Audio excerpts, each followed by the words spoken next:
సూర్యభగవానుడి భార్య తన నీడను ఎందుకు సృష్టించింది, శనిదేవుడు ఎందుకు నల్లగా ఉంటాడో తెలుసుకుందాం. ఆదివారం సూర్యభగవానుడిని పూజించడం మనందరికీ తెలుసు. కానీ సూర్యదేవుని భార్య ఆయన వేడిని తట్టుకోలేక తనకి బదులుగా తన నీడను సృష్టించి ఇంట్లో వదిలేసి వెళ్ళిపోయిందన్న రహస్యం మీకు తెలుసా?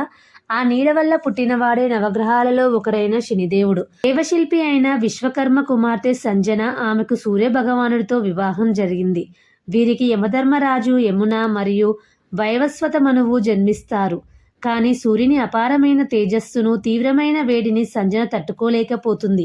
ఆయన దరిదాపుల్లోకి వెళ్ళడానికి ఆమె భయపడిపోతుంది. ఎలాగైనా ఆ వేడి నుండి కొంతకాలం దూరం వెళ్ళి తపస్సు చేయాలని నిర్ణయించుకుంటుంది. సూర్యుడికి ఈ విషయం తెలిస్తే అంగీకరించడు. కాబట్టి సంజన ఒక మాయ చేస్తుంది.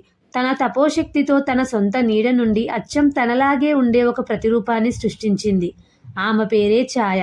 సంజన ఛాయతో, నేను తిరిగి వచ్చే వరకు సూర్యుడికి అనుమానం రాకుండా నా పిల్లల్ని, నా భర్తని చూసుకో, ఈ రహస్యాన్ని ఎవ్వరికీ చెప్పవద్దు అని మాట తీసుకొని ఒక గుర్రం రూపంలో అడవికి వెళ్ళిపోతుంది. సంజన స్థానంలో ఉన్న ఛాయను చూసి సూర్యభగవానుడు తన భార్యే అనుకుంటాడు. సూర్యుడికి, ఆ ఛాయకు శనిదేవుడు మరియు తపతి జన్మిస్తారు.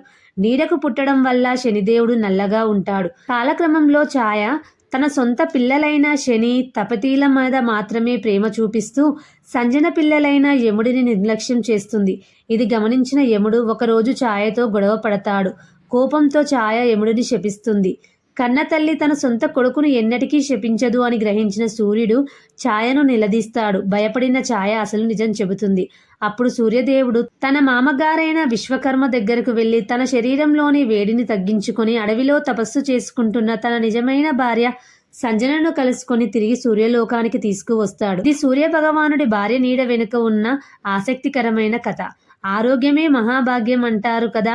ఆరోగ్యం భాస్కరాదిచ్చేత్ అని శాస్త్రాలు చెబుతున్నాయి. ప్రతి ఆదివారం సూర్య నమస్కారాలు చేస్తే ఆరోగ్యం, తేజస్సు సిద్ధిస్తాయి.